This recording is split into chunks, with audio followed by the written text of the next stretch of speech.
Hello, great evening, and welcome to my late chat show. And tonight I have the pleasure to have with me head of memes from Coffee with Dan, Chris McCluckie.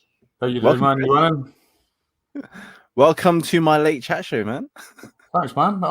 Next time I come on this, I'll make sure and have a dark background so I can blend in with you, man. That's cool. It's cool. So, welcome to the show. Thank you for coming on. Cheers for having me. So, let's talk about what are memes.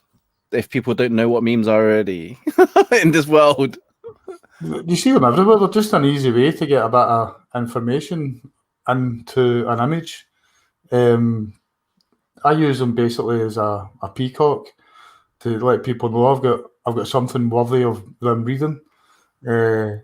I think if you look at social media and how people are using it, if you go on a bus, people are like that. If you get at a restaurant, somebody will pick up the phone, then the whole table that'll run around and all pick up the phone. So people are consuming social media in a way that possibly they wouldn't think they would be doing. They're doing it to fill in time because they're bored and they've got fuck all else to do. They're trying to avoid a conversation or something. And the job of the memes that I do is to stop people from their boredom and get them focused on the content that I'm trying to either educate, inform, or sell. Do you want to share some? Or should I share it on my screen?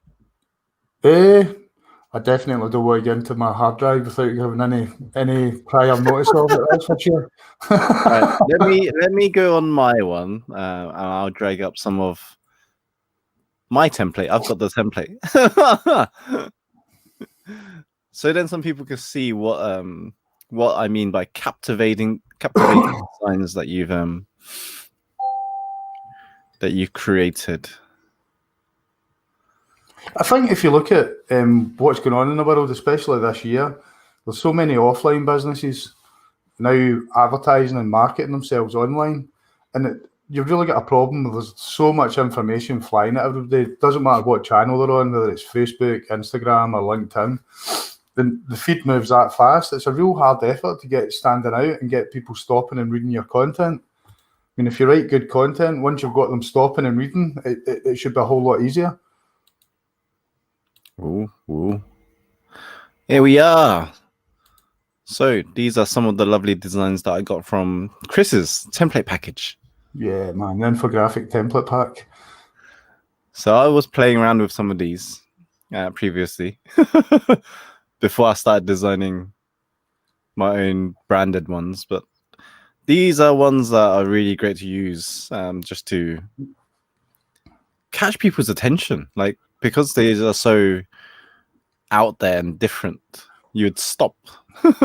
Yeah, well, if you look at even 25 years ago, to have a business, you had to actually have a physical product or something to sell. Then you had to have an office to sell it in. You had sales staff to sell it for you, and all. It was a whole palaver to get a business up and running.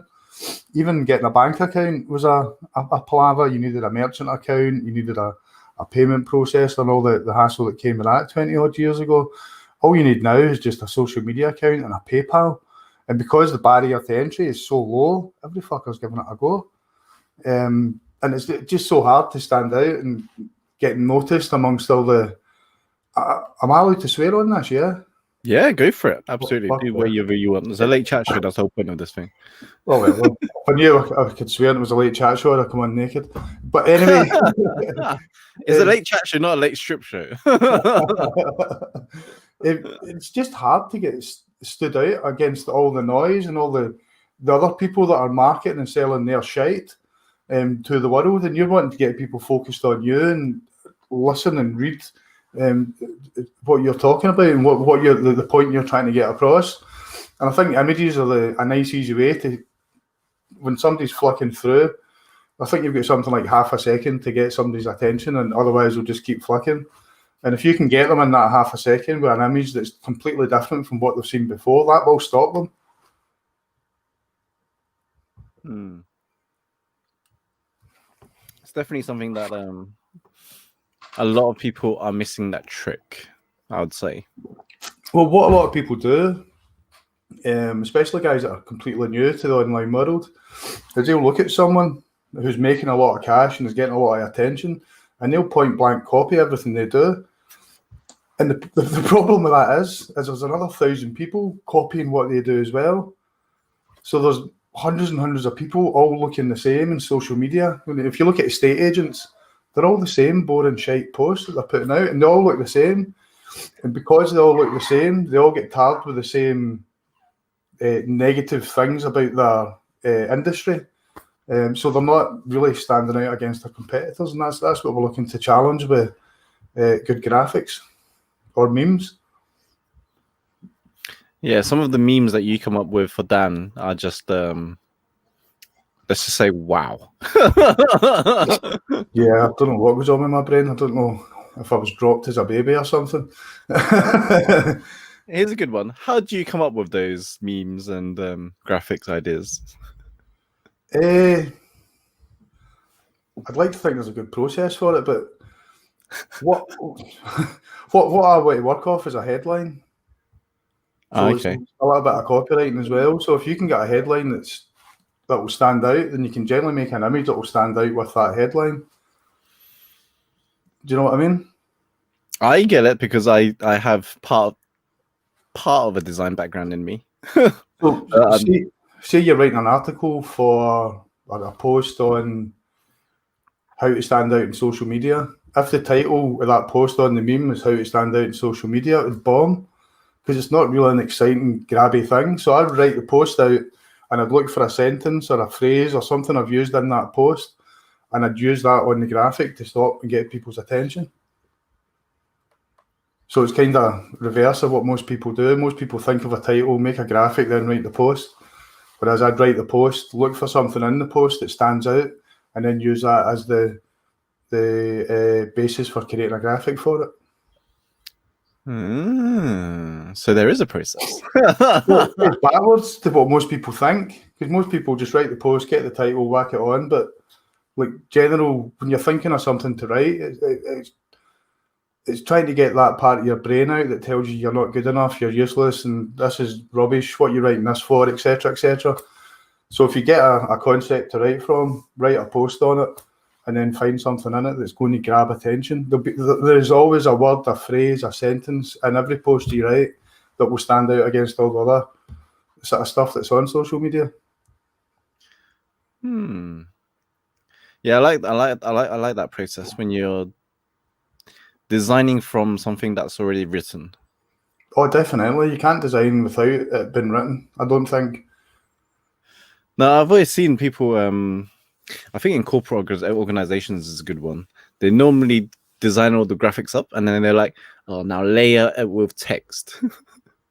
Well, the other thing is, because you've only got half a second to catch someone's attention, see if it's full of text and there's a load of stuff to read, your brain will just look at it and think, no, we're not fucking reading that. Let's flick on. We're doing this bored. We're not wanting to actually be entertained. We're just doing it for something to do. And if they come across a graphic that's messy and it's got hundreds of stuff on it, they'll be like, oh. And they'll just flick past and they'll fuck you right off. It's like another spam post, isn't it? Well, yeah, it kind of harks back to newspaper advertising. So in a newspaper advertisement, you had to get all this information in because that was what was selling you. But the graphic is really there to let people know you've got something interesting to say below or above the picture, depending on what you're using. And it's a kind of a mindset thing just to twist it around to that. It's not, the graphic will not get you more sales. The graphic will not get you more likes and comments. The thing that will get you attention is the graphic, but it's the stuff you're writing underneath that you're trying to point to and let people know that this is something I've got. Yeah. It's always interesting to see how you do it, and also coming from your background as well with designing so many different memes for Dan and everyone within Coffee as well. What makes what's a good way of stopping? Is it bright colors? Is that a good way of capturing? Because some of the images is really bright colors, but if you used to brand it with your branding colors and they're not bright, would it still work? people will focus, like, what I tell people to do is have big, chunky, fat letters. Don't put a handwriting text on it because it's too hard to read. And in that half second, the brain will say, no, we're not reading that. They'll fuck it off. But have your headline, which is, as was discussed before, the interesting comment, the interesting sentence you found, and have that loud and proud on top of the image. So it doesn't really matter if your brand colours are boring or drab, or they're not massively eye-catching, they're not neons or anything. It's what you're actually saying in the post that will catch people's attention as they're flicking through. And then, obviously, if that doesn't work, just put a naked woman on it. That always works. I'm not sure how long your post would last on social media, though. I don't know.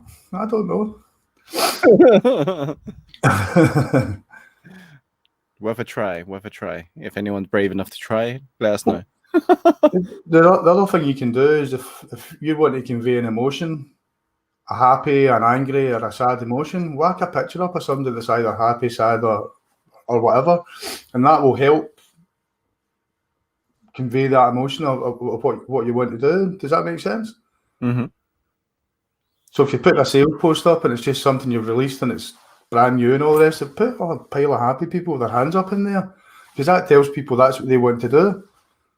It's subconscious, whether they want to do it or not. If you put a post up with somebody who's crying, then they're subconsciously thinking, oh dear, do you know what I mean? So you can use things like that to help not manipulate, but get your point across.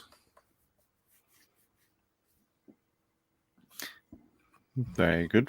I'm going to just check if there's any comments anyone's left yet. I haven't got any questions for Chris. Feel free to chuck them across and we'll answer them as well during this live chat show. So, Plate Mason can fuck off with fun with fonts. There is no fun with fonts. There is no fun. Even with strippers, I don't think you could make fonts fun. oh, was there any other questions? Was that it? That will add to the magic, she said.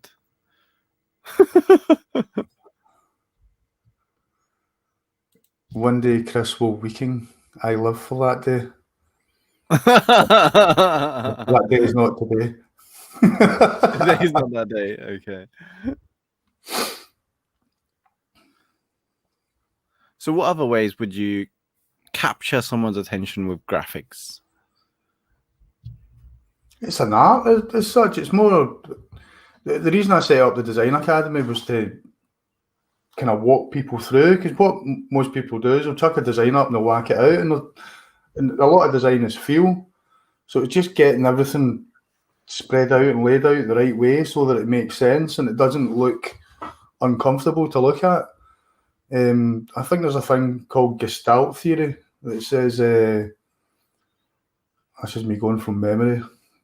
If you put an image out to someone and it's off slightly, the brain's going to look at the image and try and figure out what's off with it, as opposed to reading the message you've got on it.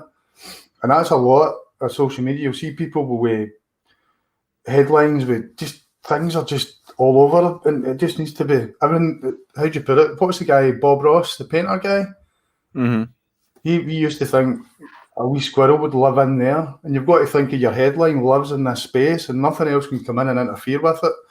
Your the graphic that you're using lives in that space, and it doesn't interfere with all other things round about it, if that makes sense. So everything's got its own wee space, and it doesn't interfere. It doesn't make any sense at all, but it makes sense to me. Yeah, it makes sense to you, but for other people, it might not make as much sense. However, let's do an evaluation then. What do you think of the my late chat show post flyer? Is that too much information? Do you think? I think that's too much information.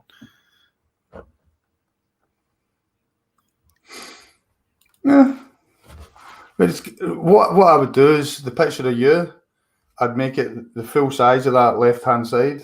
And see Jono's late chat show, I'd shove it across to the right and I'd line it all up with the text.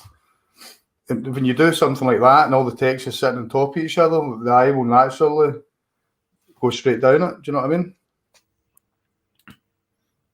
All right, let's do live editing. Yeah, stick that over to the right and line it up with life, love and games. Right, so shove this on the right.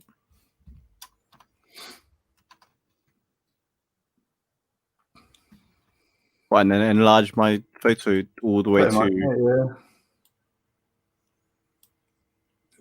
yeah. I'd maybe move Life Loving Games over so it lines up with the Jono's Late Chat Show. How about this? Was this too big or is this too... No, it's perfect. It's just getting everything in a kind of line. Well, like this. Yeah, so your Wednesdays and Fridays at 9:30 p.m. can all be in one line. See if you highlight the Jonos, the chat show, the Wednesdays and Fridays, and the Life Loving Tech. See if you drag it down and get them all in the one line. Yep, keep going. Mm-hmm. And then go to position, so the 3 dots. And then go to left. And that lines everything up for you. You don't have to do fuck all. It does it for you. Ooh. And that's it all kind of lined up now. Oh, but this one isn't. You must have a space in there. Nope, no space. I tend to do that. I tend to have my graphics with a graphic element on the left-hand side and all the text on the sort of right-hand side just to separate it off because it's easier for the eye to run down Jono's Late Chat Show, Wednesdays and Fridays, 9:30, what it's about, etc., etc. Ooh. What I would do, I'd put the time on red because you've got a big block of white text there. Wow. Much better already, right? Yeah.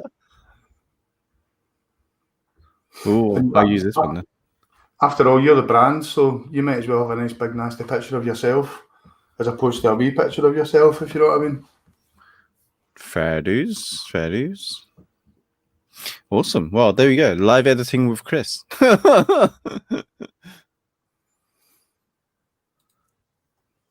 So, what else is going around in the world of memes then, Chris? To be honest, I don't really pay a great deal of attention to memes. I pay attention to. I'll go onto Instagram and I'll go into the explore page and I'll flick through there and I'll look at the images because you've got a page of images and I'll look at what's standing out to me and amongst a page of images and I'll screenshot it and I'll make a template of it and I'll use that in the future. It's a great way of getting images that stand out is to go through that explore page on Instagram and see the images that stand out against all the other images and then create a version of your own of that. What other ways do you get inspiration? Google Images is a good one. So type in what it is you're trying to do into Google and then hit the image button and a whole pile of images will come up for it. And generally, when you're out of inspiration, it's just your brain telling you suck, more or less. And it's overcoming that. Another really good way is to design the worst image you possibly can. Out and out design an absolute piece of shit. Because what you'll find is 2 minutes into getting that piece of shit, your mind will start to get creative. It'll free it from the shit talk it tells you. It'll get creative for you. And maybe 3 or 4 minutes into that, you'll start to put together an image that's half decent. Interesting. See, didn't know that one. I think I got that off Dan Meredith. He was talking about writing copy. He's like, if you're struggling to write a headline, he's like, write the worst headline you possibly could. But it works. It definitely works. It kind of stops the brain looking for the perfect image, and the perfect image doesn't exist. Let's be honest. The speed of social media today is you put a post up, and after 4 hours, it stops getting likes and comments. Yeah, the algorithm just kills it, doesn't it? Well, it's just the amount of stuff that's going up in social just now. It's just horrific. So you're spending 2 or 3 days coming up with this perfect image. It's great. We get your Pulitzer Prize award, and it's only seen for 4 hours. So just get an image that's kind of good enough and whack it up, and then move on to the next one.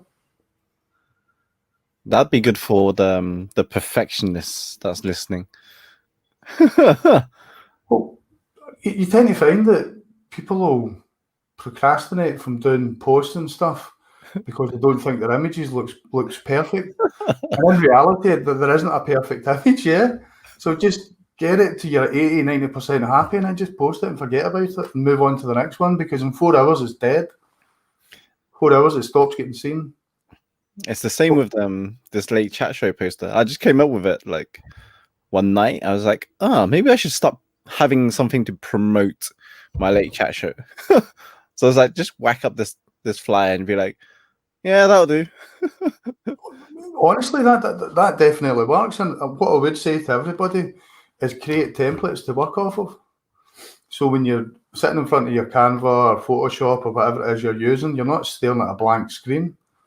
So go through Instagram and look at the posts that you like, then create your version of it and have maybe 10, 15, 20 of these things in your Canva. And all you have to do then is drop in the text and change the graphic. And it makes it a lot easier and a lot quicker. Because the graphics pretty much half done.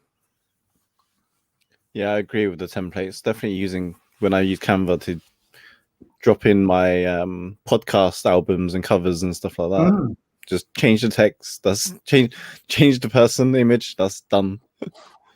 It pretty much works. I mean, for all my one-to-one design clients, the first thing I'll do is build half a dozen templates, and it only because I don't have the creative energy to build 10, 20 images a day from scratch. It just won't work like that.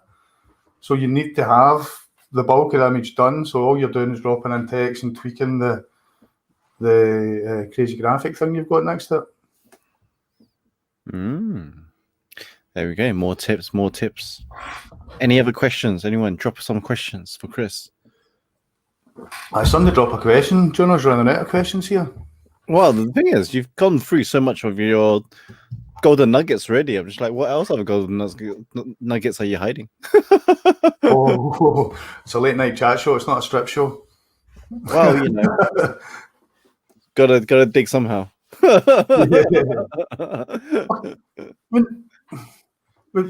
You can look at, if you create a square graphic for your social media, it's dead easy to turn that into a story graphic and just fly it out on your stories. And I'm noticing when I do that, the stories get a good amount of attention. People are actually seeing them and stuff. So I get more reach through stories than my post normally does. Really? Mad. So I definitely look at doing that, having templates for your posts and then transforming it into a story. And it's not that hard to transform it into a Facebook page or cover pic. And what if you got videos though? That's a hard one, isn't it? I don't know fuck all about videos, mate. Right, I'm gonna have to bring on Carl for this one. You've got, some people are more comfortable talking than they are writing. And Colette Mason always says you can talk at something like 150 to 200 words a minute, whereas the average person can type 30 to 40 words a minute, and there's a massive difference in the volume you can put out. Google Docs does a text-to-speech. Now, it works for everybody except Scottish people. It doesn't understand Scottish. So what you can do to create content is just put your microphone on and talk. And just talk. And you'll find stuff in there that you can change into graphics, make mini posts out of, etc. Yeah, I was going through repurposing my own content just last night. I was looking through all the videos, then I was like, wow, I've got so many videos to clip. And then I thought the next process, how many more of these words I need to get transcribed, videos get transcribed, then get pulling out quotes or little articles from it. I'm just like, I've got so tons of content.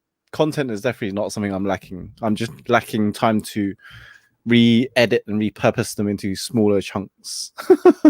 Yeah, that's the Gary Vee method of doing it, but he's got a team of 16, 17 people working behind him to create all the content from his... He has a team of 16 other people doing it full time for him. I have me. If you look at it, if you're talking in a video, take the bulk of text up, clean it up, stick it as a blog post. Take that blog post and then promote it on social media, and then just take small clippets of it and promote back to the blog post. Because at the end of the day, you want to get people off social media and onto your website, because at least you've got a bit more control over what they can do and what they can see there, as opposed to the next shiny thing or influencers naked ass on Instagram or whatever it is. So you want to get them off there and on your stuff that you can control.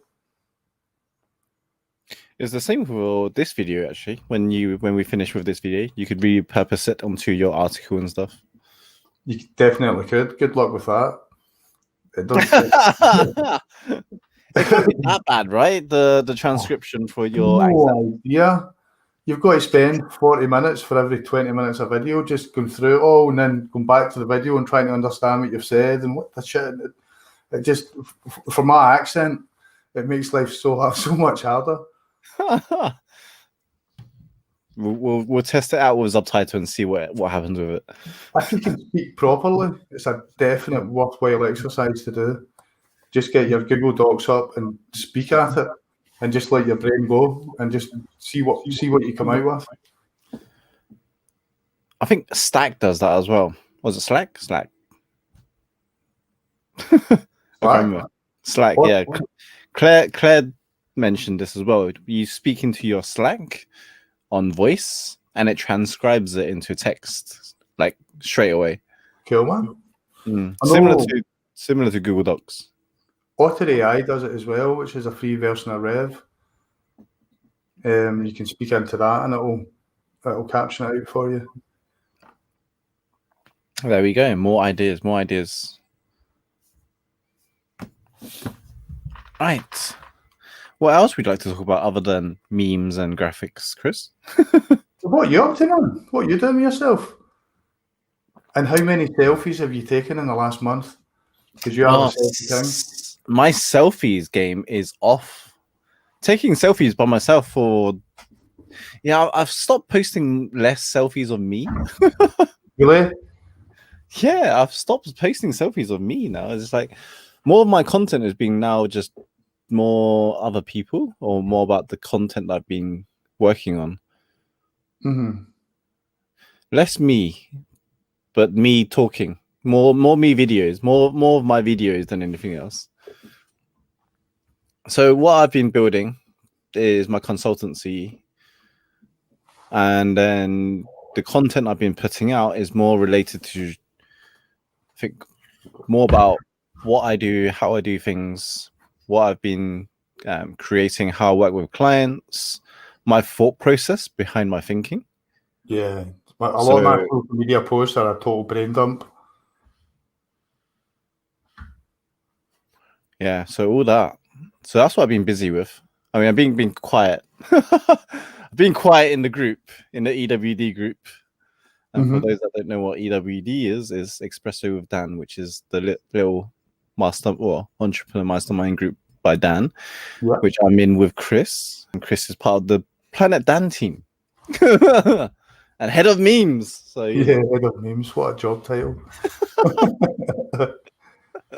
Well, it's any title you wanted, right? Well, if you were at school and the teacher asked you what would you want to do when you're older, Chris, you'd be like, I want to be the head of memes. Shut up, Chris, go to the back of class. You get roasted. I told my mum that's what I did, and she's like, what's a meme? And I gave up trying to explain to her. Oh, yeah, so that's what I've been working on, and just been building a consultancy. Yeah, that really. Content, repurposing websites, my funnels, my services, my products. Mm-hmm. I think I'm just creating loads of different inbound marketing material for people to get to know what I do. The word funnel is overcomplicated online marketing to the point where people don't know what a fucking funnel is or what they should be doing. Customer journey. Well, if one word could get toe punted into the sea, it would be the word funnel. It doesn't actually tell you what it is, if you know what I mean. Yeah. So funnel, for those that don't know, is the customer journey. How do people get the first point of contact to you and know more about what you do? So for most people starting out, it's a social media post. That is your funnel. A social media post, a PayPal link, and that is an entire funnel right from scratch right there.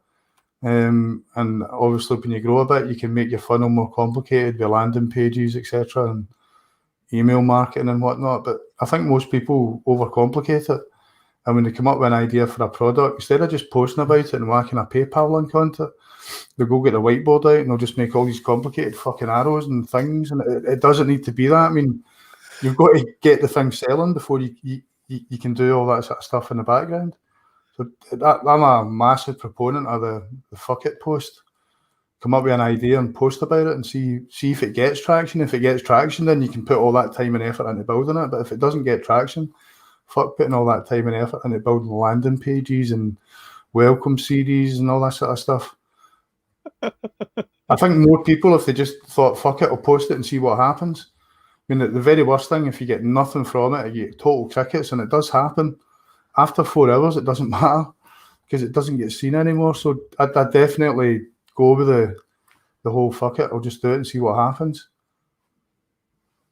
At least that's what Dan says as well, isn't it? Post it out and see if you get traction. If it does, sell it. If it doesn't, don't bother. Well, the amount of things I've created and then try to sell and they've not worked, and I've spent like 2 weeks creating the fucking thing. Whereas if you flip it on its head and you don't spend any time creating it, then you sell it. If it sells, then you can spend the time creating it.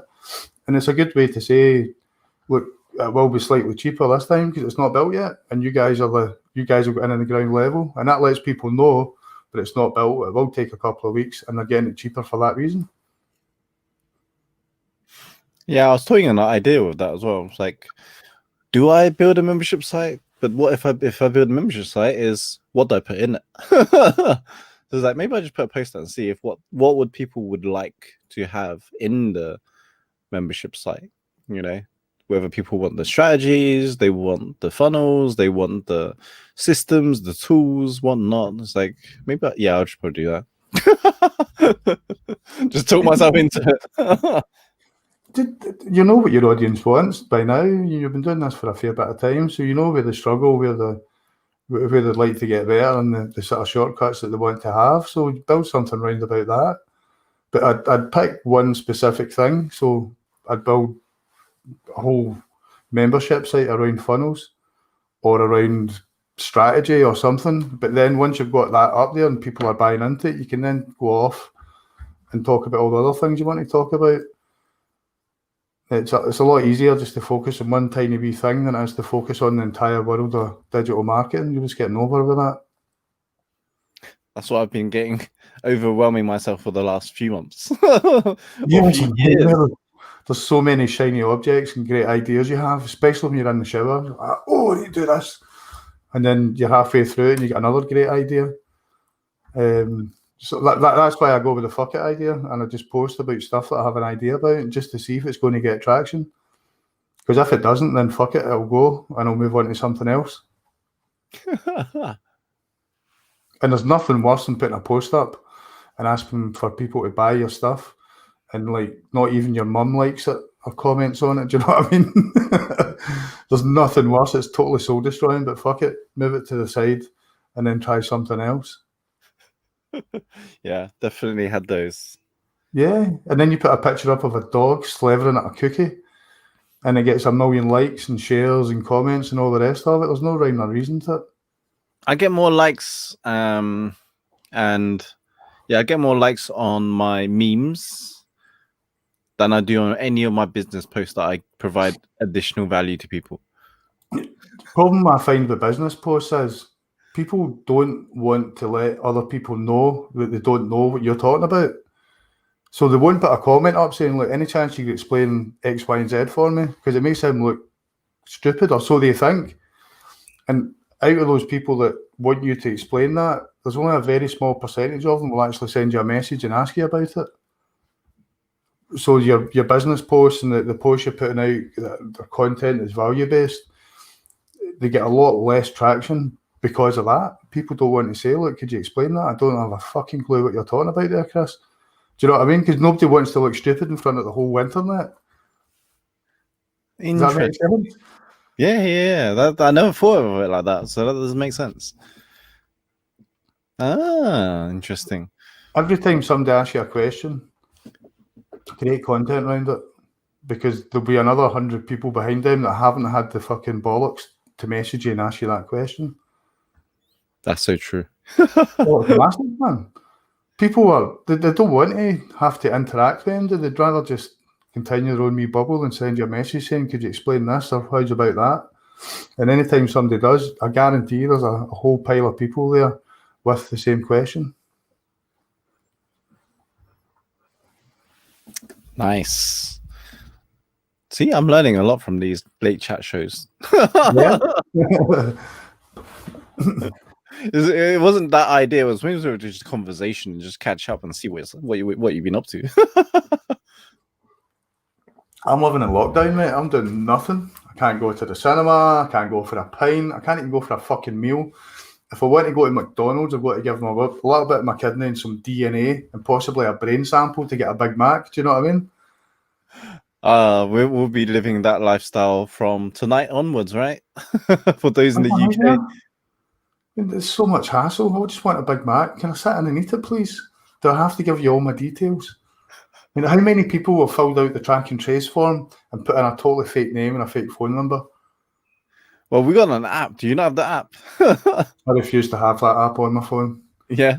As soon as they said it does not track or trace your private stuff, I'm like, you lying sack of shit. Of course it tracks and traces all your shit, so I don't want it anywhere near my phone. I don't think anyone even uses it to scan anywhere anyway. Well, it's flawed because they're assuming your phone's with you. So if you work in a call centre, for instance, and you're not allowed your phone on the call centre floor, and you put your phone in your locker, and what it does is that somebody else gets coronavirus and your phone's been in contact with that person for 15 minutes, but you haven't. You've never met the guy. And that will flag you up as having coronavirus. It's massively flawed. Well, the thing is, like, even at the gym, like, it's plastered right at the entrance before everyone puts in their key card.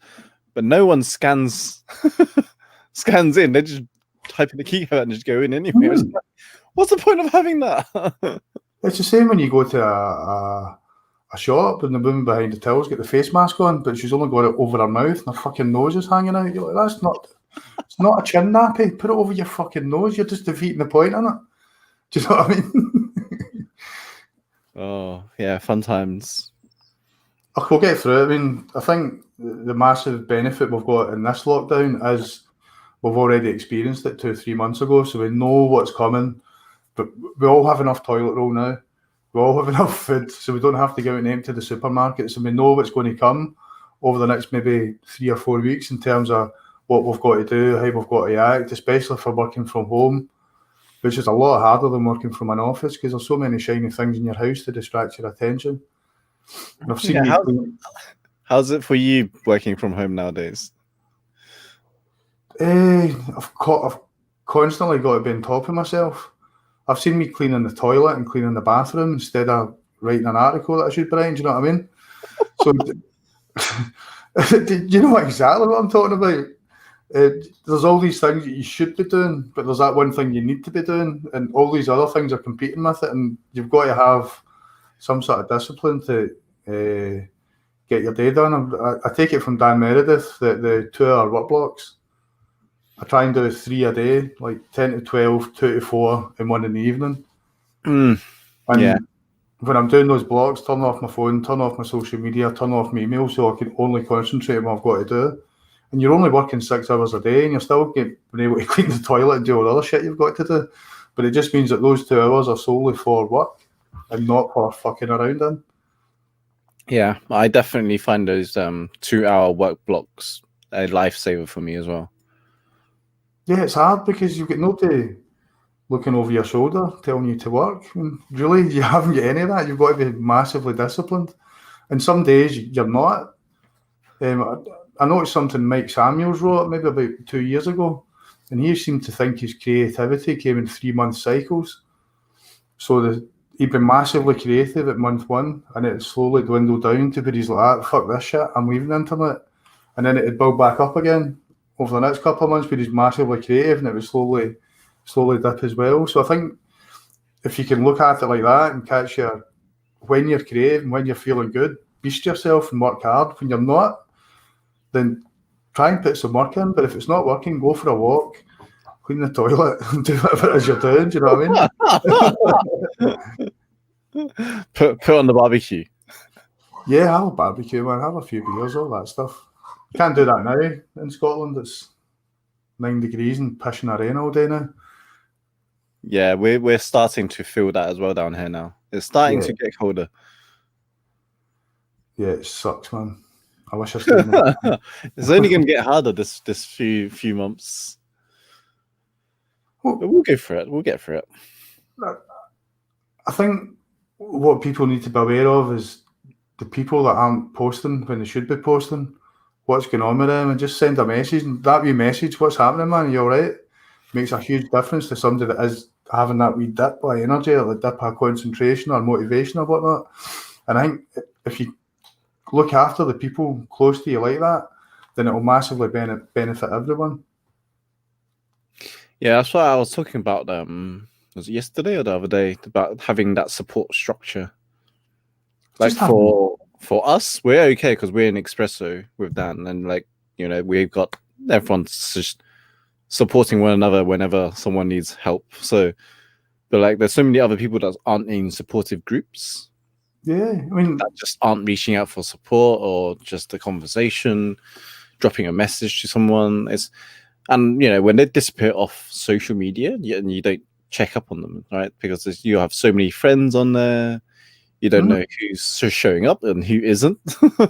Yeah, I mean, at the very start of the very first lockdown, everybody had a Zoom party on a Friday night, and they did quizzes and all the rest of this shit, and it slowly just disappeared.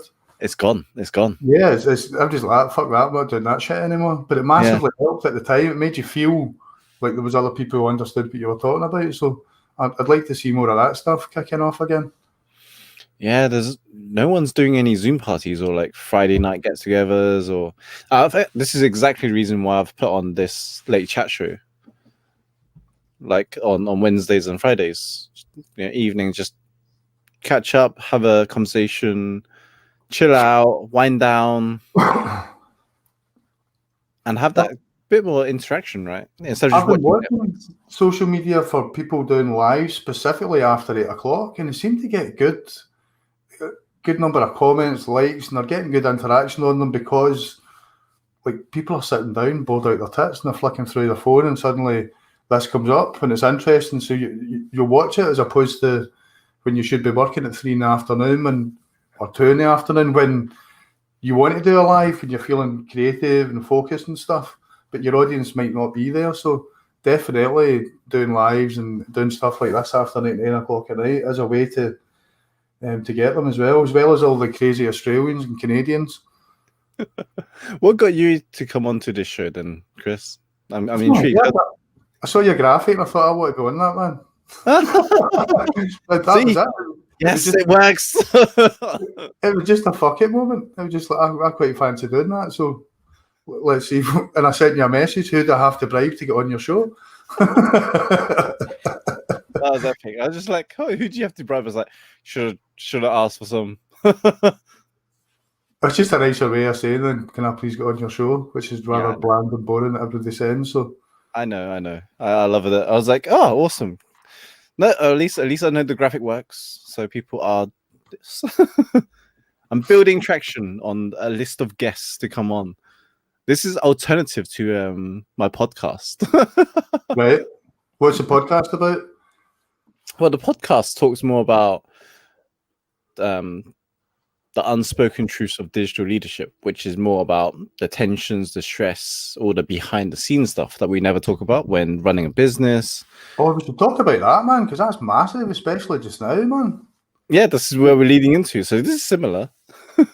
Like the mental health aspect of, you know, running a digital business, running a team online, and even just dealing with, you know, stress and sabotage thoughts that goes on, right? When we're working from home like this, for instance, especially on online, it's such a, you know, I've been in the online world for a long time, but so working from home is still normal to me. Mm-hmm. Like this is normal for me, but there's so many people who's not used to this lifestyle, and it can get lonely and scary at times, I would say. I wrote an article about it maybe back in March, and it was 5 things I do in lockdown to keep myself sane. And it's like just normal things like getting up and going to bed at the same time is massive, building that routine into it. Or like working in time blocks, things like that. Just as boring as it sounds, you've got to do the same things constantly all day, every day. Otherwise, you'll just go off in a mad thing and sit in your boxer shorts, eating Cheetos, watching fucking Joe Rogan on YouTube. Do you know what I mean? Instead of working, you know what I'm talking about. And it's dead easy to do that. But then when you do it, the thing that happens is you totally mentally crucify yourself for doing it. I should have been working. What are you doing, you fucking idiot, Chris? Come on, get a grip. And that leads to another 2 hours of doing nothing. Do you know what I mean? Yeah, it's easy to get sidetracked, with so much stuff that we get access to. Unbelievable, crazy stuff. Yeah. It's hard. It's not easy, but you can definitely. I think over the next 3-4 weeks, we'll hopefully come out of lockdown before Christmas. If not, I think there'll be riots. I think we should just start a riot anyway. Why not? Let's just start a riot. You know what? Late night riot. To be honest, I would not be surprised if we did have one. Just look at the likes of Hong Kong and other countries. It's just not necessary to do what we do right now. I mean, there's so many other countries who's, I don't know, still doing it, I suppose, handling the situation better. It's hard to tell what other countries are doing and what they're not doing because there's so much bollocks on social media. All the news. Yeah, even the news, it doesn't tell you the truth properly what they're doing. It just says, look, this country's doing this and it's much better than we're doing. And you're like, come on, we should be doing that. So there's a lot of cover up as well in media, especially. Because it's all controlled by governments. I'm not going down this rabbit hole. I'm a massive conspiracy theorist. I will get you taken off Facebook quicker. All right, let's not go there then. let's change the topic. Let's talk about Scotland. So we're in a tiered lockdown thing, and right now the place I'm in is in tier 3, I think, or tier 4. I don't know. But anyway, supermarkets are open. You've got to work from home if you can. There's no bars or restaurants open. Coffee shops can be open only if you don't serve alcohol. And I'm looking at England, and I know Sturgeon has asked the question, if we go into lockdown, will we get cash for the furlough payments? And if he says yes, we're in fucking lockdown.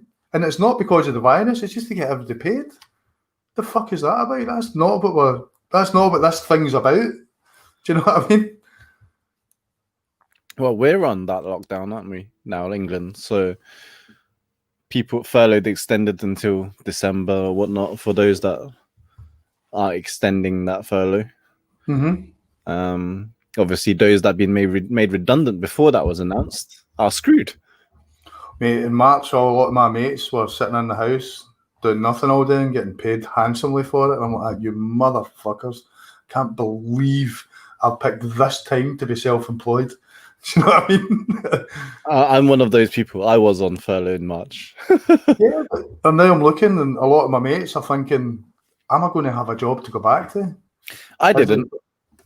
Well, obviously. That's the thing. So I'm quite, now that we've had a bit of time in this, I'm pretty glad that I'm doing what I'm doing, because it means that it doesn't really matter what the market's doing. I can always find a wee spot to sell my stuff in, if you get me. Yeah, absolutely. And I mean, this is exactly why I've been building on the side for the last year or so.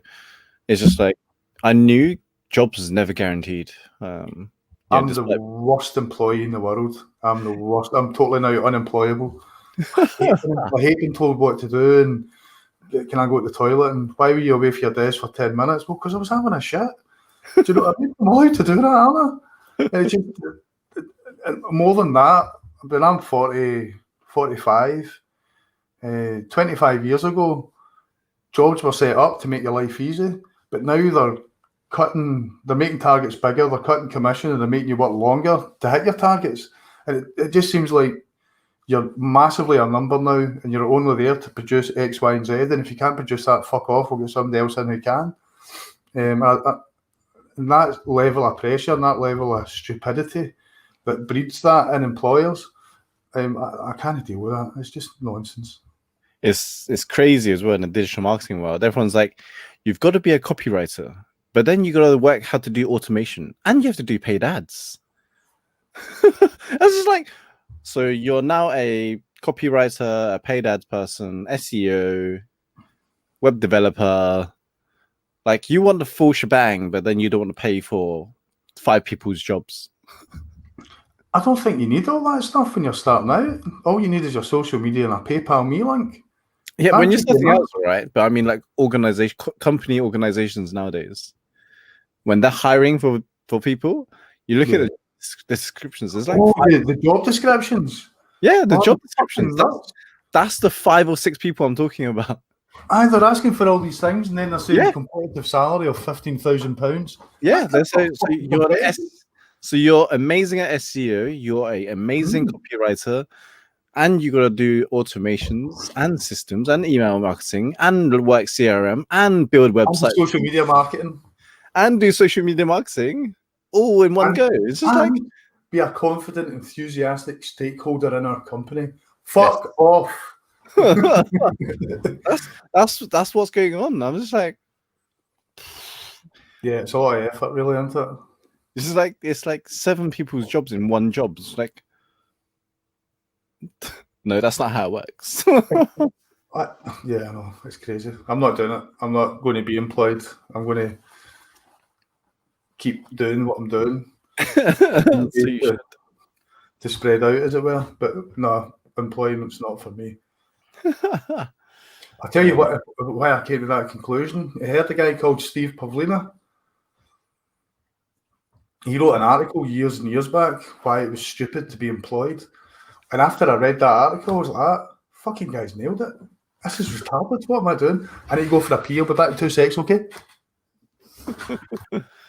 Fun time. So anyone else with any questions about social media, graphics, feel free to drop any comments. If not,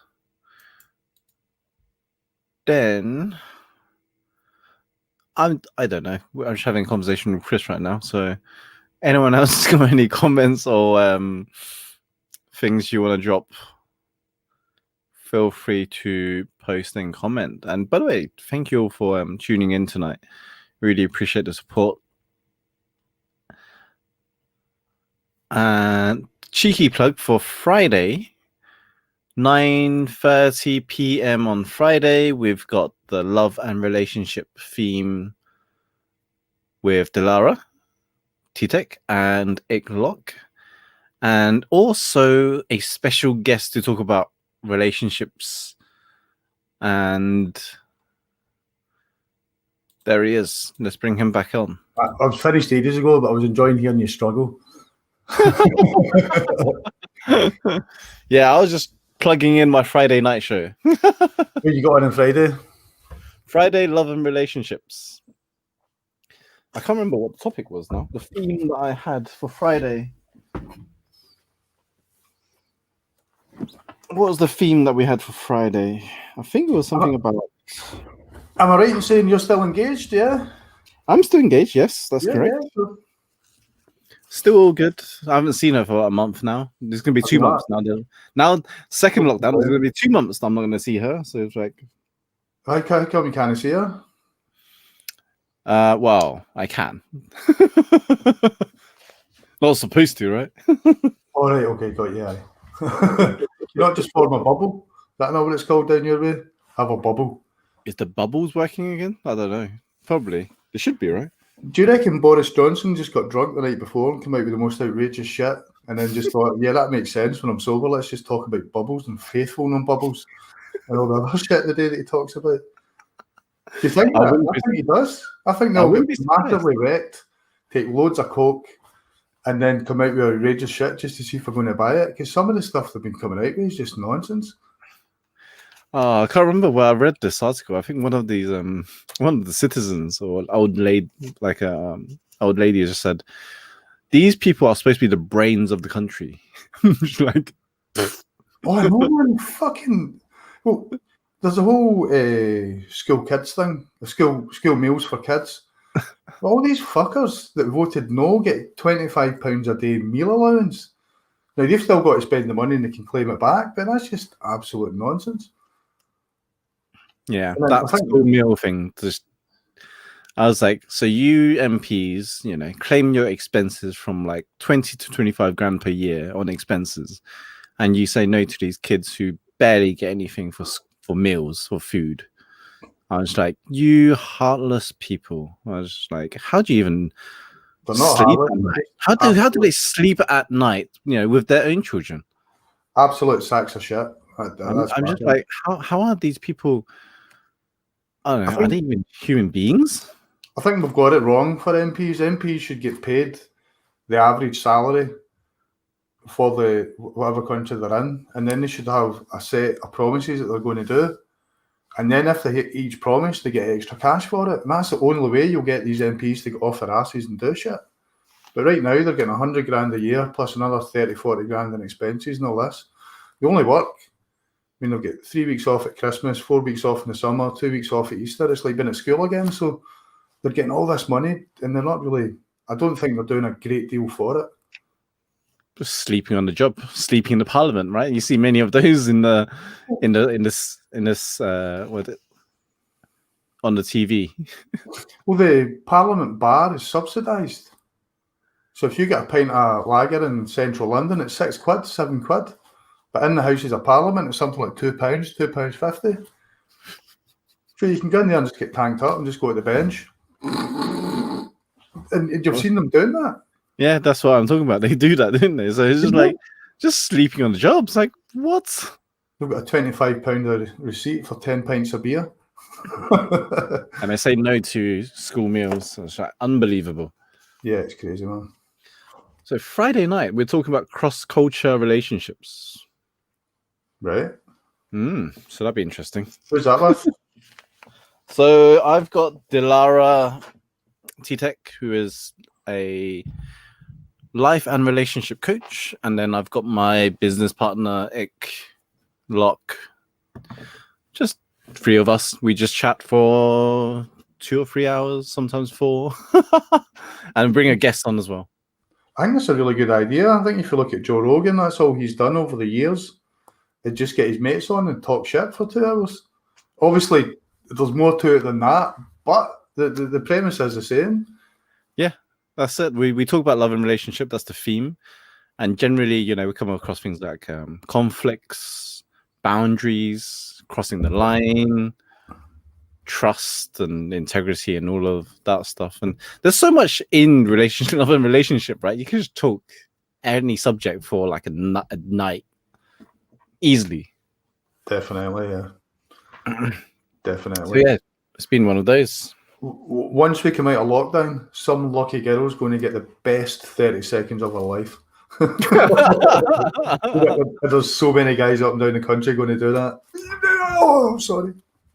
Good for you. It's been a long time. Yeah, it's fucking nuts.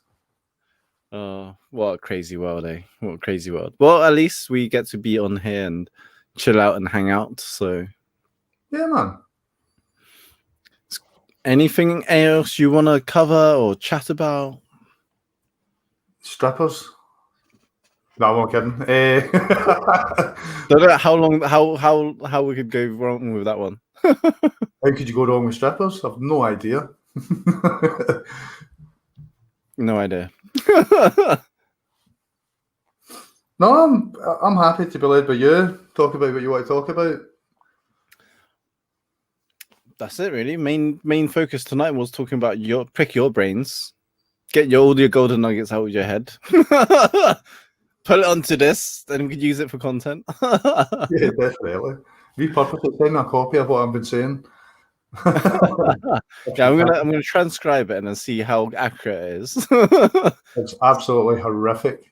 Because when I get excited, I talk dead fast. Like Scottish people talk without breaks in the words. There's no like one sentence is just one giant word. Yeah. And it doesn't get that thing at all when you're speaking fast and you're speaking, you're chopping words up and whatnot. I don't get it at all. The thing is, my aunt and my uncle is Glasgow based. Are they?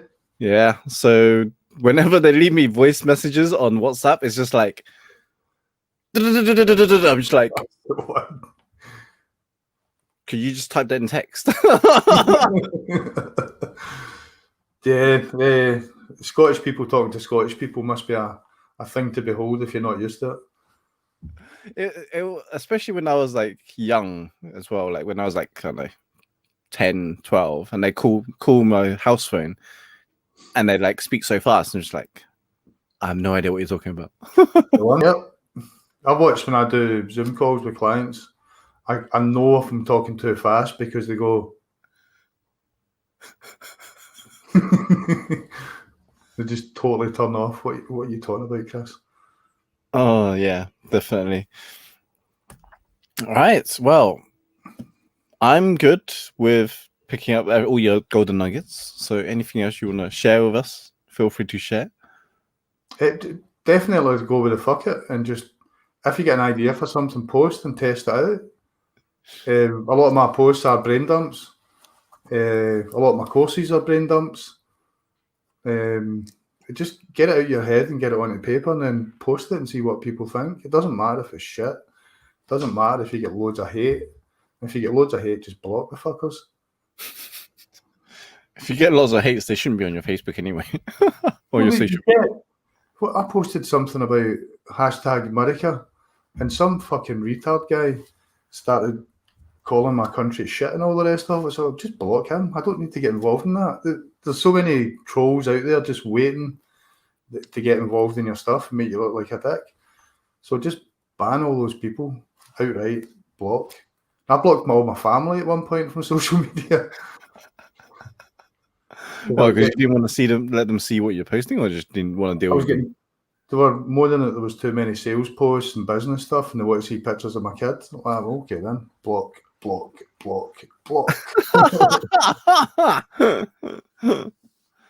Fair enough. Yeah. Well, that's it. I think we're good. We could wrap up. I mean, normally don't go on more than an hour on Wednesdays. But yeah, thank you for coming on, Chris, and I appreciate your golden nuggets. I'm gonna get them all onto paper. Perfect. Start implementing some of them. Perfect. The thing is we can learn so much from your comments, your insights and stuff. But if we don't implement it, there's no point. I think if you just take one thing from it and just implement that one thing, it's a lot easier in your brain than having to implement all the shit I've talked about. The thing is, there's a lot of things you talked about that is very useful. Yeah. Well, I'm lazy. I don't want to have any complicated systems or processes or playbooks to go through.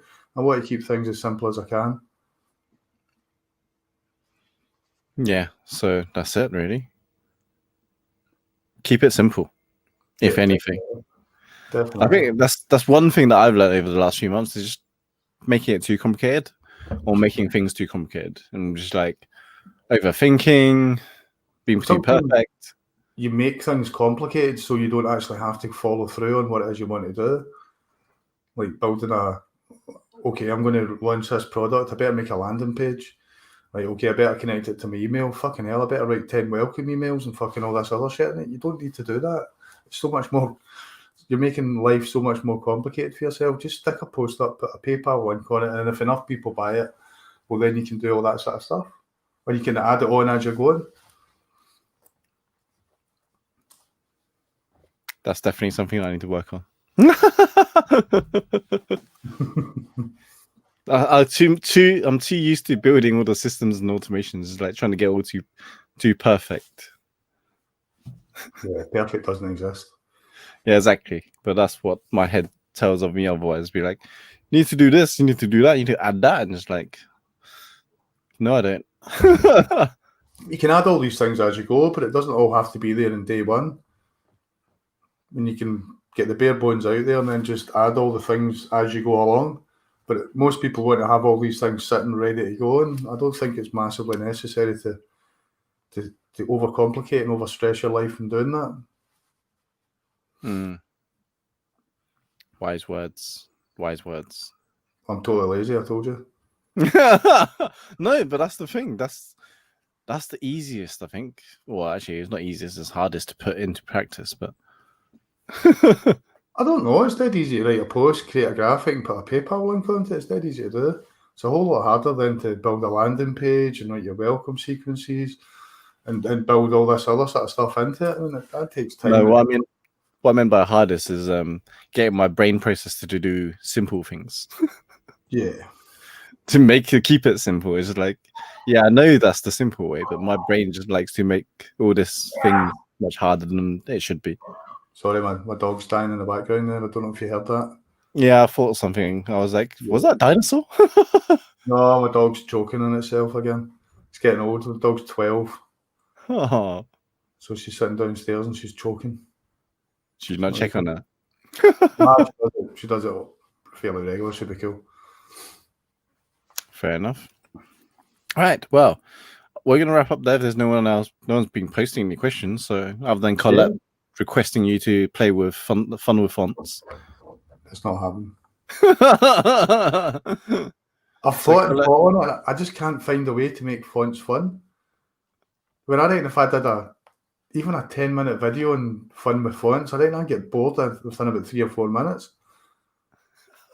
There's no way to make them exciting, is there, really? I don't know. How can you have fun with fonts? Or how do you... What's the definition of fun with fonts? I have no idea. There isn't fun with fonts. My definition of fonts is pick a big chunky fat one so that people can read it easy. It doesn't matter which big chunky fat one you get, just pick one. But isn't there certain style or certain look that people go for? You can get deep into it if you want, but most people don't need to get that deep into it. They just need to get a post up that's easily read so they can get onto your content. But most people are massively overthinking what they're doing. What font do you use for your headlines? Whatever I decide that day, I don't know. Most of the time, when my business posts are branded in a particular way, but all the other sort of stuff, just whatever I like at the time. And my fonts change. I'll have, how'd you put it this way without sounding retarded? I'll have a favourite font or 2 or 3 fonts that I really like. And then 6 months down the line, they've all changed and I'll like some other fonts, if you know what I mean. So don't get stressed up in details like that. I think it's massively fucks you over and stops you creating from the start. When you can get deeper into it and get all branded up and stuff, and then, yeah, definitely use those fonts. But at the start, just pick a font that you like the look of and it's big and chunky. I can relate to that one, choosing fonts. It's like sometimes I spend 10-15 minutes choosing a font. I'm just like, what am I doing? Totally, man, you like that. Yeah, literally. Just oh, that's it. No, I don't like that one. Oh, no, that's it. Oh, fuck off. Just spend ages going on through fonts. So what am I doing? I just need to pick a font that stands out. Well, that's it. You massively second guess yourself and overthink yourself and try and do something that's fairly easy. I mean, if you're at the stage where you want to get all branded up and doing all that sort of stuff, brilliant. I'm not saying don't do that, but at the start, you don't need that shit. We get too caught up trying to make it look good or look amazing, right? Yeah, well, social media is like that. I mean, it's the highlight reel of everybody's life and whatever the shit they're doing in the day, and it's brilliant and it's great. And look at my stuff, blah, blah, blah, blah. And you're thinking, man, I'm sitting here like a fucking retard. What am I doing? Do you know what I mean? But trying to block all that stuff out and just create for you. And a lot of the stuff I create, I just create for me because I think it's funny. To be honest with you, a lot of the stuff I create, I think it's funny. And if I think it's funny, I pretty much know that other people will think it's funny. So I create mostly for me as opposed to other people. Well, just the ones you create for Dan or for Emma for the Mellow. Emma is going to get me kicked off the internet. Some of the headlines. What am I going to do with that, Emma? You're going to get me banhammered here? Do you know what I mean? Oh, I can't imagine what headlines she gives you. Even Do you though know what? You give me one headline every week, and I've got to create a graphic from that, and you're thinking, "This shit, man! If I went where I want to go with this, man, that's virgin on porn." I can't. I don't know how you two manage to hit off that combination. It's such a crazy world. She's got an absolutely filthy mind. Her headlines are like, wow. Great at twisting it into really useful headlines. Yeah, I don't know how she come up with those words. She's talented. For sure. And then you managed to interpret them into graphics, which is even more amazing. I'm special. Dan has a knack for picking up special people. Like, yeah, he definitely does. Yeah, the team of really different types of people that get together and just create amazing stuff. I think we're lucky that we've managed all to, over the years, still get on with each other and stuff, because you tend to find that teams like that work closely together all want to stab each other in the face as soon as you're not looking at them, if you know what I mean. And I don't think that, maybe they'll want to stab me in the face, I don't know. But it's certainly not the case for me for the rest of them, if you know what I mean. Yeah, I don't think it happened. We don't think any of it has, any bickering or any stuff like that happening. Yeah, I mean, you only see each other maybe once or twice a year, properly face to face. And the times you do get to see, it's a good laugh. It's like hanging about with your mates, which I suppose they are now. I see more of them than I do my mates at this moment in time, anyway. Yeah, exactly, and that's the thing. Like, I think that's such a special dynamic or culture to have when you just like your values and beliefs are very similar and aligned. I don't think they are. I think some of our values and beliefs are massively different, but I think we've just managed to get it across in a way that there's some values that we share very similar. Yeah, definitely, yeah. But beliefs differently. We don't talk about the well, yeah, we don't really talk about beliefs, do we? It's more about values than anything else that we share. But you really don't want to put your deepest, darkest beliefs on social media, because you'll just get fucking destroyed, really. Everyone's got an opinion, everyone's got their own beliefs, and it's like, yeah, just not go there. There's a time and a place for it, and most of the time that place is not social media. Yeah, definitely. It's usually off camera, off social. Yeah, there's things that can get you. Like, I'm massively into conspiracies, but I'm not going to talk about them on social media. Yeah, I have the whole thing about conspiracy theories as well, but definitely don't go into it. Offline, I read up and look up it and study it in my own time, but I don't post about it. Politics, religion, I'll try and stay away from that. Yeah, stay away from all those. I mean, that's one of the main things. I think.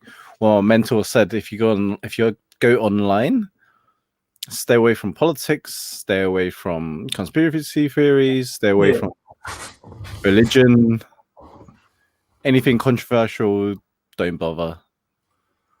Anything that's just going to get people ranting on your page, there's no need for it, because you just end up banning everybody. Everybody gets blocked. It's just no. And I think it's much more stressful when you start creating content like that. And then you start, damaging relationships with your friends that you had. Yeah, I mean, I'm not saying don't post controversial stuff on social media, because that's a massive, valid part of your sort of strategy. But just pick and choose what you're going to be controversial about. Well, if it's things about your own industry, then I suppose that kind of works. But if you're talking about religion and politics and stuff like that, then that's definitely the wrong rabbit hole to go into. Yeah, man, there's far too many crazy people online. Pick and choose your battles. You don't have to be in every battle. Well, the whole thing about how do I put this? Black Lives Matter, because you didn't have a black fist on your thing, people are like, well, obviously you're racist because you've not commented on it. Well, no, that's not the case. I didn't comment on it because I'm not fucking number one qualified to comment on it, too. I don't know what I'm talking about. So let's get, and that's the level of nonsense we're going on to in social media at the moment. Yeah. If it's not my battle, don't fight it. if I'm not qualified to talk about it, then I'm not really want to talk about it because I'll look like a tit. Yeah, exactly. Definitely the case. Cool, bro. Thank you very much for coming onto the show. Thanks for having me, man. Appreciate your knowledge and your expertise and you coming on and catching up. It's good to see you again. This feels like it's only like, is it less than 12 months I saw you, wasn't it? When was the last Dan thing? Was it last November as well? October? December? When was the Christmas stuff? Do you know what? We didn't do a Christmas one. We did a one in February, March time. Was it the extravaganza, wasn't it? Yeah, that was 2019, January, February. Was it that long? Yeah. I thought I saw you guys earlier on this year for some reason. Or end of last year. No? I don't think so. I've got a goldfish for a brain, so I only really remembers the last 5 minutes of my life. I'm pretty sure I've not been down there for a long time now, though. No, actually, mate, you're right. I think extravaganza was such a long time ago. You know, it feels like much shorter than that since I last saw you guys anyway. Yeah, I'm pretty sure it was a year back in March. But then I think, because I see you guys on Facebook Lives and in the group quite often. Well, that's what Facebook's good for. It's great for narrowing down that no like and trust factor if you put yourself out there enough. So yeah, I think it's just seeing you guys in the group doesn't make us less longer than I actually saw you guys in real life. we're doing a mini Megan on Thursday. Yeah, I've got something else going on that time. Have you? Well, I do. Otherwise, I would have been on there as well. I'm going to have to hold this up till you look up, aren't I? How weight in my hand? Yeah, I've got something else on that time.